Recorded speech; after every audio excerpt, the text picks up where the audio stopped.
Praise Jesus. Praise the King of Kings and Lord of Lords. My dear friends, Jesus Christ is Lord. Amen. We are here today to preach to you the word of Jesus Christ. Hoping that some of you will give your heart to Jesus Christ today. Today's message is lost. Lost. Now, lost in the world view is what they call love. Lost is not love. So don't get the idea, don't get it twisted. Lost is one of the deadly sins. That strong sexual desire, Apostle John stated in 1 John chapter 2 verse 16. Those are the three deadly sins in the world that operate in opposition to holiness. Number one is the lust of the flesh. Number two is the lust of the eyes. Number three is the pride of life. And now, I want you to listen to what Proverbs chapter 5 says. Because Proverbs chapter 5 deals with sexual immorality. The message is lost. Before I get there, I want to let you know, my dear friend, because of lust, sexual perversion, abomination, that God destroyed the two cities, Sodom and Gomorrah. So this matter of lust is something that you have to see through the Bible that we understand. This is one of the sins that God tells us to free from. So today, in Proverbs chapter 5 verse 1 and following, the Bible says, "My son, be attentive to my wisdom. Incline your ear to my understanding, that you may keep discretion, and your lips may guide knowledge. For the lips of the forbidden woman drip honey, and her speech is smoother than oil." Watch this. But in the end, she is a bitter as worn wood, sharper as two double-edged swords. That's very scary. Sharper than two double-edged swords. Her feet go down to the dead. Her steps follow the path of Sheol. She does not ponder the path of life. Her ways wander, and she does not know it. And now, O son, listen to me. Do not depart from the words of my mouth. Now listen to verse 8. Keep your way far from her, and do not go near to the door of her house, lest you give honor to others and your years to mercilessness. These strangers take the field of your strength and your labors, and you go to the house of foreigner. And at the end of your life, you groan when your flesh and your body is consumed. Now get the picture in verse 12. And you say, "How I hated discipline, and my heart despised reproof, and I do not listen to the voice of my teachers, or incline my ears to my instructors." So now I want to tell you, friends, that love, marriage, and romance is something very, very wonderful. If you are married to the right person, that's great, and that's a relationship that God wants you to have. But if you're married to unbeliever, you have two kingdoms in your home. If you're married to a person before you come to Christ, I feel for you.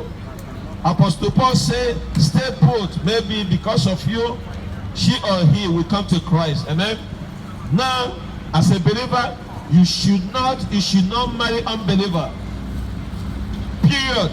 You should not marry unbeliever.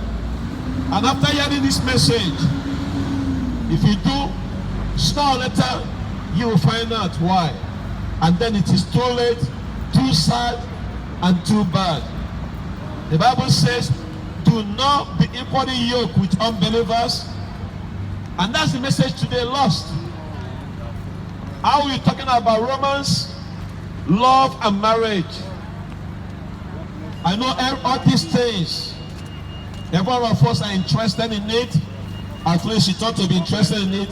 It is a universal subject. No matter who you are, where you live, you do not grow out of it.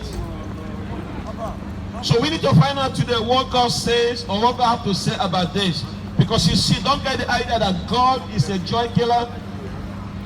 He's not. Don't get the idea that God is against love and romance and marriage. He's not. As a matter of fact, he created it. And so when God says free from sexual immorality, free from fornication, for the Bible says every other sin a person commits is outside his body. But the sexual immoral person sin against his own body. You see, because God knows what's good for you. God knows what's good for us. And when God says that shall not commit adultery, it's because God knows that destroy your temple.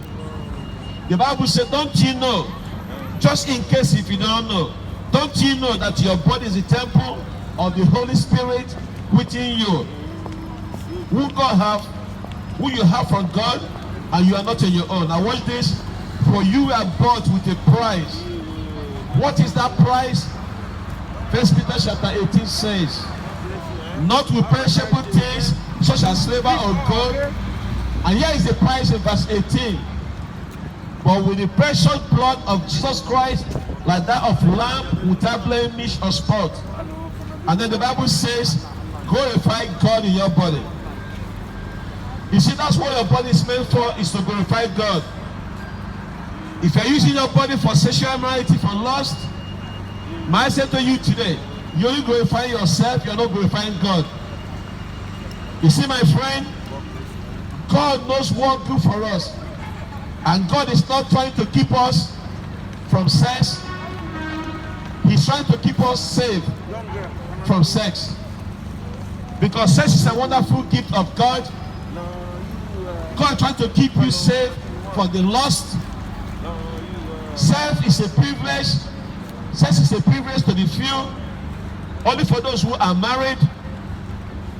If you are not married having sex, it is a sin. You fornicate, it is a sin. So marriage and sex is only between husband and wife. And for that reason, God said, therefore a man shall leave his father and his mother and hold fast to his wife, and the two shall become one flesh.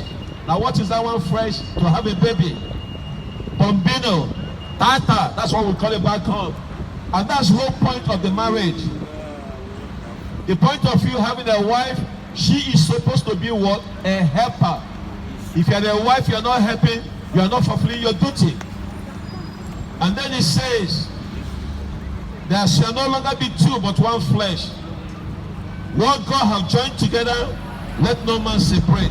Now, if any religion, if anyone tells you to marry more than one wife, that's not from God, that is for the devil. Now, having that in mind, the very first thing I want you to see in this message of lust is discretion that we should follow. The discretion that we should follow.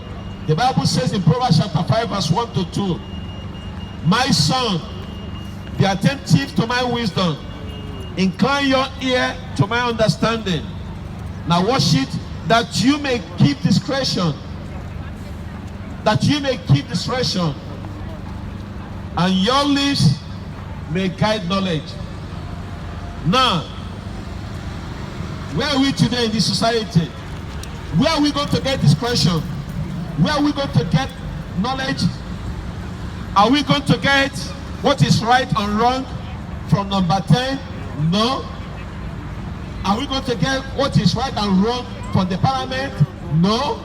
Are we going to get what is right and wrong from the laws of from the House of Lords? No. You see, my friend, we can get what is right and wrong from the television either, not from the movie stars, not from the music stars that you have here today. Those are the foreign stars. If you think about it, are we going to get this knowledge from Jay-Z and J-Lo? Of course not. Are they going to teach us what is right? Are we going to live our life by what they do? Where are we going to get this discretion concerning this sexual relationship? Where are we going to get the truth from? Are we going to get the truth from the dirty peddlers and meddlers? No. I'll tell you where we're going to get the truth from. We are going to get the truth from the Word of God, from the Bible, from God, who made man, who made woman, who made them in the beginning, male and female, and who have watched over us, who seen everything that has been done today in the society. I tell you today, if you get divorced and the government give you a certificate of divorce, it's not approved in heaven. That divorce is not approved in heaven. And you must know this, my dear friend. God hates divorce. Amen. So we can get all this in from the society today. And that's why today, my dear friend, the truth that you need to know have to come through the Bible. You see, because every marriage, every relationship, and every sexual intercontact from the history up to this present moment. Personally, friend, I choose the Word of God. I choose the Bible. It is the place, it is the truth, it is discretion that we should follow. Not what the society says. But now, secondly, I want you to see the deception that we should avoid. The deception that we should avoid. Because not only that God giving us discretion, but the devil corresponding is here to deceive us. He came to steal, kill, and destroy. And so, how should we avoid the deceiver? Because the Bible says that I have come to the world to deceive the whole world. That Satan, that devil, that ancient serpent, deceiver of the whole world. So how are we going to do what? Resist him. How are we going to do what to avoid him? When the Bible says in Proverbs chapter 5 verse 3, for the lips of the forbidden woman drip honey, and her speech is smoother than oil. Now when the Bible uses this forbidden woman, it's talking about the loose woman, an immoral woman, for her lips of a harlot. A forbidden woman, an immoral woman, drip honey. Her speech is smoother than oil. Now watch this. But in the end, she is bitter as a warm wood, sharper as two double-edged swords, and her feet goes to death, and her feet follow the path of shadow, and she does not ponder the path of life. So it means that she does not know. She cannot find a narrow way. And wanders about, and she does not know it. Now that's, God bless you, children. Jesus Christ is Lord, amen. And that's the condition of any woman, of any man who does not know God. Because you see with her, she doesn't know, and she does not have the fixed standards of what is right, of what is not. The Bible says she does not know it. So you see how God describes this forbidden woman. The Bible said that her lip of the forbidden woman drip honey. She's an old honey drip. This woman seems very enticing. By the way, Solomon is speaking to his son. There is a king giving his son advice. He's giving you some good fatherly advice. And he says, son, watch out for the dripping old honey lips. Because not only that her kisses is sweet, but she's also a real talker. She likes to talk.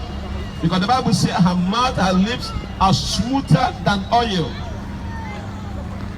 So he's speaking about her words right there. The thing that she says matters more. But someone is also saying you should look beyond her beauty. You should look beyond her looks. So you see, friend, Solomon said, do not get the idea how she looks, because not everything that glitters is good. Looking, he deceives him sometimes, and I might say this to you, my dear friend. And I want you to listen, because the Proverbs chapter 6 says this, verse 23, to see what she have in her arsenal is what? Deceiving. Devil came into the garden deceiving. The same way many people today going around deceiving people from the left to the right around the place. But the Bible gives us this word in Proverbs chapter 6 verse 23. For the commandment is a lamp, and the teaching a light, and reproof of discipline are the way of life. So he's saying that you better get hold on to the word of God, because that word of God is the light that you need to see. Amen. With the light in you, you can see through past the darkness. But if you don't have light in you, how great is that darkness that is in you? So why? Because you are in danger. And here is danger in verse 24. To preserve you from the evil woman, from the smooth talk of adulterers. Now remember that the Bible said that her mouth is smoother than oil. So she knows how to flirt. Her flirting is one of her cheap weapons. Flirting is like a perfume. It's alright to sniff it, but you, my friend, you are not supposed to swallow the perfume. You see that? Because you see, she knows how to talk. She might tell you, oh, you are handsome, you are strong, you are wise, you are kind, you are a wonderful man, I need you. But all this flattering is just to fool a big man. Have you ever seen a girl flatter a man and this big man just pay for it? The man become a sucker for love, sucker for lust. Her weapon, the Bible says, her mouth is smoother than oil. Other weapon she have going for her is her beauty. Listen to what the Bible says in verse 25. Do not desire her beauty. Where in your heart? Do not desire her beauty in your heart. She might be beauty queen, and you say, okay, that one, she's for me. I want to go for it. But the Bible says, do not desire her beauty in your heart. I want you to see what Bible calls beauty. Because the Bible says, do not desire beauty in your heart.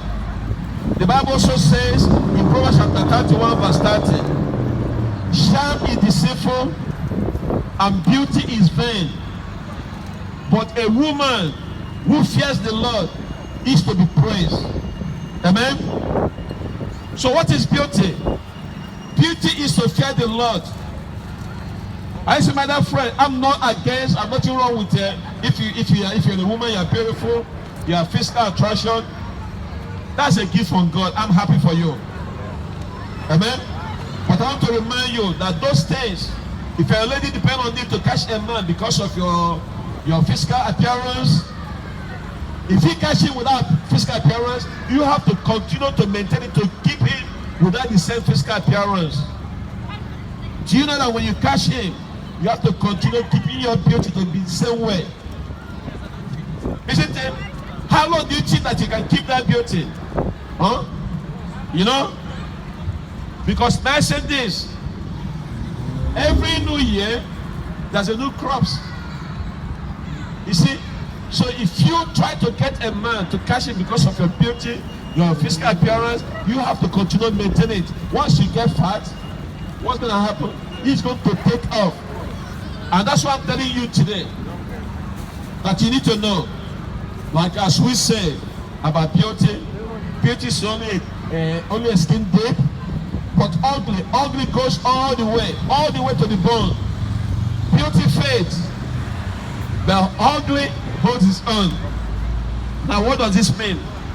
It means that beauty is passing thing. Beauty is vain. So do you know that the woman who fears the Lord, the Bible says she gets more and more beautiful every single day. And that's so wonderful. Amen? Everything you want is free, brother. Huh? Everything you want is free. Give me family support to you, okay? Thank Everything you. want is free. I'm going court, yeah? Give me some love. Dean Higgins. You going where? Court, man. Can I pray for you? Now. Can I God pray for bless you? me. Can I pray for you? Come on, man. What's your name, brother? Dino. Dino. Jesus' name. Say a name. Say a name. Say a name. Father, I pray that you give him good children. Father, I say, difficult issue and difficult matter, we should present it to you. Father, I pray that Lord, I pray this gospel, give it to you right now in the mighty name of Jesus. God bless you. Amen, Baba. Thank you for that. God Yeah? bless you. Amen. Thank you, Baba. Yeah, give me 5 minutes. I'll have a service, okay? So, my dear friends, beauty is personal way. Beauty is in vain, but a woman who fears the Lord gets more beauty every single day. And that's what Apostle Paul says, the ornament of a meek and a quiet spirit, which is the sight of God of great price, that which is incorruptible. So he's saying that does not fade. It is not going to decay.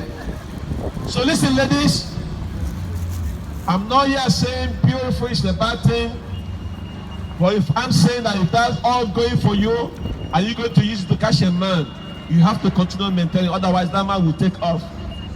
So you have to get this wisdom today, my dear friend. You know, sometimes we see ladies who don't make up, we say, or we see someone make up, we say, oh, makeup is a sin. That's wrong. In fact, I think if you're a lady, if you don't make up, I think it's a sin. You see, because why? God is looking to your heart. You see? God is looking to your heart. And you put it in this way. If you're a lady, if you don't dress nice, if you don't make up nice, you'll be shocked why most of you today don't have a husband. Sorry to say that, but it's true. You can't look like a leftover and then you want someone to grab you. You have to dress nice, dress mostly. You have to do what? Look nice. So I'm not against makeup. You know? I see people come here sometimes talking to Brother Kingsley and they want me to get into that kind of argument. That's not where I'm from. But what I'm trying to say here is this: God wants to see that beauty in your heart. The fear of the Lord is the beauty that I'm preaching to you today. Amen. Amen. So again, Beginning of wisdom. I'm not against you doing what is right, but what I'm guessing here today, what you might call right in the society is actually wrong in the eyes of God. So the only way we can find out the truth is to open the Bible and read it for yourself. If you read the Bible, you can find out what God says concerning marriage, concerning romance, concerning love. Because what we call love here today is actually lust. Amen? So, only when we look to the Bible, we can see the way God wants us to live. So the third thing I want you to see that going for this woman, not only that she fly with her beauty and with her mouth smoother than oil, but then again, I want you to see what the Bible says. Do not desire her beauty in your heart. Do not let her capture you with her eyelashes. Do you know that eyelashes, sometimes ladies will use it to capture a man? I work in club, talking from experience. You see some girls, they just come. They just put their eyelashes out. They just telling you, look at me, I'm here. Just come over, just come over, you know. They use it and you get this sucker for love. They just go, they are gone. They just use it to capture you as a man. So sisters with those extension eyelashes, don't use it to flirt, amen. Stop winking. So again, I want you to see also, because Solomon is speaking to his son. He said, be aware of deception. The devil is a deceiver. So Solomon is speaking to his son. So in this instance, also, may I say to you today, it can also be revised, also speaking to I'm speaking to the ladies right now. You know, a man will come to you and tell you, lady, let's have a date. He wants to take you out. Maybe he wants to wine with you or wants to dine with you. And what do usually men say? We always say, we love you. And the next thing you're going to say, prove to me that you love me back. And what does that mean?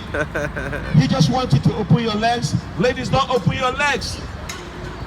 Amen? If that man is not your husband, stay away from him. Stay away from him. See, because what you just want is sexual immorality. And when he say, prove me that you love me, it's not talking about love, it's talking about lust. I'm preaching to you today. You can stay with someone, just have a normal conversation, want to find out a character by the person. The person does not have to tell you to go to impurity. I say, my dear friend, if a man cannot wait If you cannot wait, go to the Bible, you see why the Bible says Jacob waited for 7 years because he loved her, because of the love he had for her. And the Bible said that 7 years seems like a few days. So you see, lust cannot wait. Lust cannot wait, but lust can wait. Amen? So if that man really loves you, you have to wait. Because when he said love, that's not the Bible love that I'm preaching to you today. He just wants to use you and dump you. And after that, he will just left you. You became like a leftover. And that's what happened today. So then, you see this question that we should follow. There's a deception that we should avoid. And I want you to see the distance you should keep. Because the third thing for you to open your eyes wide open, there's a distance that you must keep. And you should keep. Proverbs chapter 5 verse 7 to 8. It says, now, O sons, listen to me, and do not depart from the words of my mouth. Now watch it. Keep your way from her, and do not go near to the door of her house. I listen, friends. That's a distance you should keep.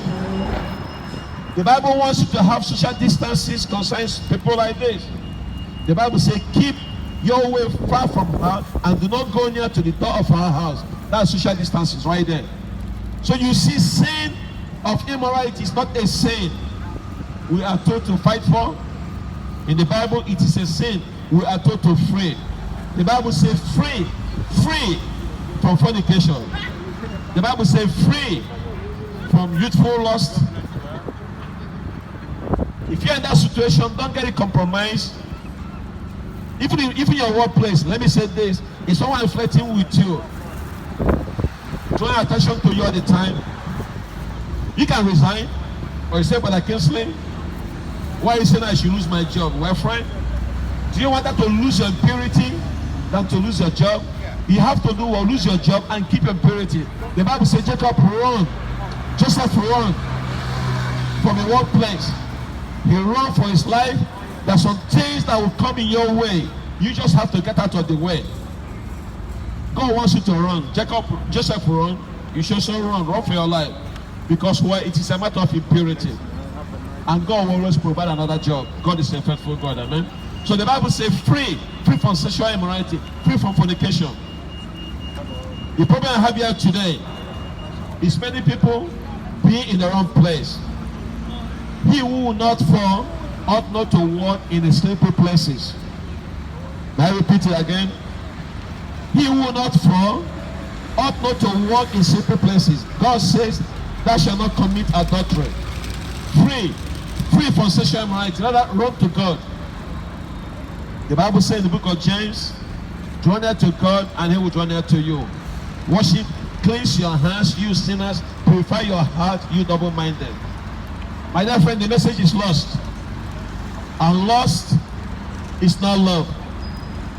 If you are living that kind of lifestyle, today is a good opportunity for you to repent and give your heart to Jesus Christ. Why not repent today? Come to Jesus Christ. The Bible says if you come to him, he will not forsake you. Remain blessed in the mighty name of Jesus. Jesus Christ is Lord. Amen. Hallelujah. Hallelujah. Amen. And Jesus Christ is Lord. Amen.